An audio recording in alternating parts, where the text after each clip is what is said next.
Hey guys, welcome back to Seeking God in the Wait. This is our journey and our story of how we met. And we are just at the part where we had met in person for the first time after having a 3-month long distance communication. And I had flown out from Germany to California to meet Mr. I Am Forgiven. And we had a wonderful 9 days together. They were just really confirming in a lot of ways. And at the end of them, Travis looked at me and he said, I feel like I've met the woman of my dreams and I have to let her go back to Germany. He said, what do I need to do to make this work? Like, how are we going to move forward now that we know we want to be together and we want to go into the direction of marriage? What do I need to do? And what did I say? You said, well, you need to come out to Germany and meet my family. Yes. And that could be very daunting. Yes. You know? Was it? Was it scary for you? No. Yes, but no. Yeah.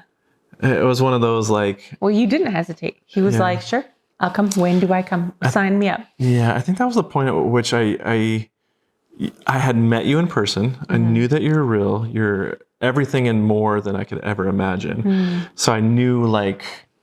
okay, this is the person. Like I was pretty, like there was really nothing saying don't get married at this point. Mm-hmm. So I just wanted to make it happen. I wanted to make it work. And that's when, I asked you that question and you said, very rightfully so, because it's kind of the flip side. Like you had met my family, you met my friends, but I needed total confirmation. And that total confirmation was just that. It was Germany. Mm-hmm. And when you said that, it's like, yep, okay, let's make it work. Mm-hmm. So, of course, we had to figure out the logistics and you had some friends that you wanted me to meet that weren't in town yet that needed to be there and, all that good stuff. And it was about 3 months later. Yeah. About 3 months later, ended up jumping on a plane and going out to Germany and meeting her friends and family. And it just so happened that it was her birthday. So it was a perfect excuse for Johanna to bring all of her friends together, which I don't know if you guys know Johanna, but she absolutely loves her friends. And when they come together, she's in heaven. So, but it was a perfect opportunity for me to get to know her friends and really talk about And I don't think anyone came because it was my birthday party. They all came to meet Travis because everyone was so excited that I finally have, met this person that just seems like it's a good fit. Yeah. So they came from far. They came from really far. But it was really cool. What I learned from Johanna and her friends is how much they really cared for her and about her. And it just seemed like she had so many brothers and sisters that just, not literal, but like spiritual brothers and sisters that were going to look out for her. And I know there was one of her missions mentors came up and talked to me. And right when he sat down, I'm like, okay, I know where we're going with this. Let me give you all the answers that you need. And it was just nice because we just kind of went back and forth. And it's like, okay, tell me about Johanna. And everything that he said about her was just like raving about how amazing she was. So I think by the time that party was over, like I knew without a doubt, like you had come to California and you met all my friends, same thing. You knew without a doubt, like, well, you knew that confirmation that I was the one that you wanted to be with. And when I went to Germany, it was the same thing for me. So I met her family, I met her friends, and we've been together at this point. Like we're, communicating, we're, talking, and it's more concrete. It's not just like, who are you? It's, I really want to be with you. And like, this seems like it could be a good thing for long term. Yeah. And I think for both of us, it was kind of without a doubt, but the Germany trip for me was very critical. It was kind of like the icing on the cake where, I got to know Johanna from an outsider's perspective because I knew her just from talking to her and getting to know her from there. But when somebody says she is who she says she is and just kind of raves about her and like wants to protect her, anytime like somebody wants to protect somebody and they really care and love them that much, it shows a lot. And I think that was big to see and talk to all of her friends and family, how much they really cared for her. And they're like, I just want to make sure that you're the right person. So for me, I was okay with them coming and interrogating me and talking to me about all this stuff. They weren't really interrogating. Well, Germans can be, the Germans come and tell me now. Answers. Decline. I decline you. Pass or decline.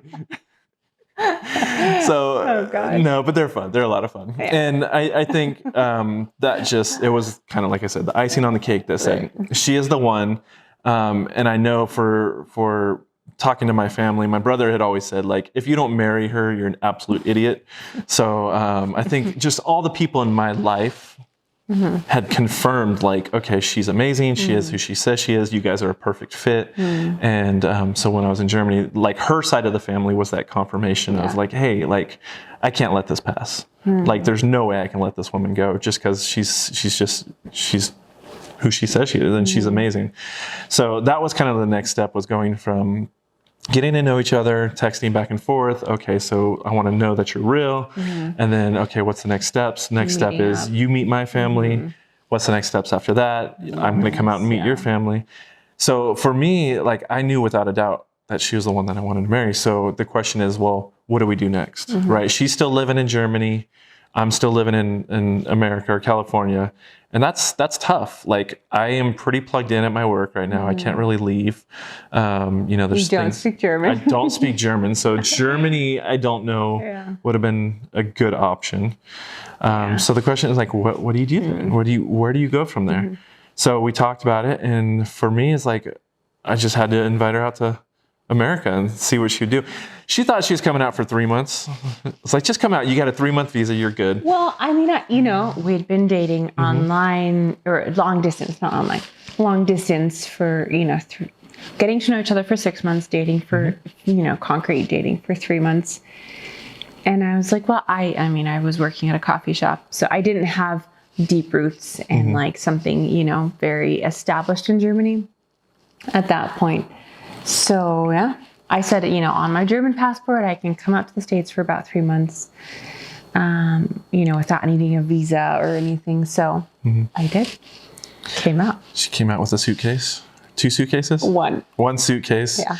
I was staying for 3 months. She was staying for 3 months. My friends made me promise that I would come back after 3 months. And I was like, of course I'm going to come back after 3 months.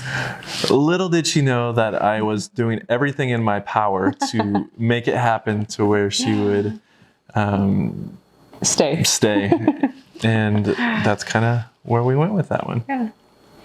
So it's definitely a journey. But I think the moral of the story is for me, was realizing that at the point of knowing that she was the one that I wanted to marry, like, pursuing, and in the whole time pursuing, but now this was a time of, like, I'm going to make this happen. Like, what can we do to make this happen? I'm not going to hold off another 5 years or whatever it is. Let's not mess around. Yeah. Like, we're both a little bit older in age. Yeah. Once you know, and once you have a peace about it,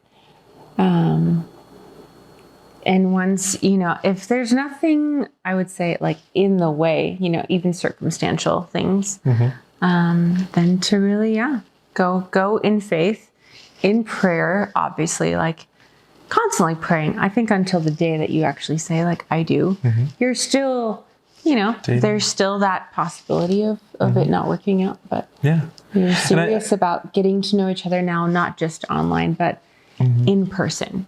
And that's why I came out. Yeah. And that's a big thing too, is one thing that you just said is, until you say I do, you're still just dating. So we were setting ourselves up for marriage, but getting to know each other in the meantime to see if she is the one that I want to spend the rest of my life with. Because for us, marriage is, it's forever, till death do us part, for better, for worse. That was our heart's desire. So we had to make sure that this is the person that I was absolutely sure that I wanted to spend the rest of my life with. And for us, it was easy because we really enjoyed each other. We loved each other. We had similar backgrounds on the mission field. So like, our heart's desire was focused on Christ. And we had that central building, the central block of Christ being there. So for us, it was a little bit easier. Again, it's not like that for everybody, but go back and watch some of the episodes that kind of got us to this point to where, this is who we are, and this is who Christ has developed us to be ready for this point where marriage is real and it's going to happen. So, yeah. So what would you say is the takeaway from that?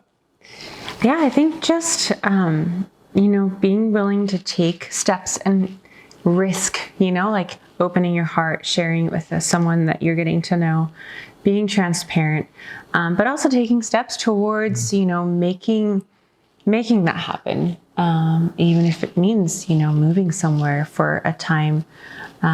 Obviously being wise in it and being safe in it. When I did come out, I stayed with that same lady that I had lived with when I came to visit. So it wasn't like I was staying at his place, and we're like, trying to be good, but, setting us up for temptation. We were wise about like, how do we do this? And getting to know each other in person. So yeah, I think asking a lot of questions in that dating period, being really honest and open and vulnerable with each other, more so as, you continue, the further you get into it, the more open you get. Yeah. So next episode, what we're going to do is we're going to talk a little bit about the together and what that looked like. So yeah. So thanks guys for joining. Yeah. We love you. Bye-bye.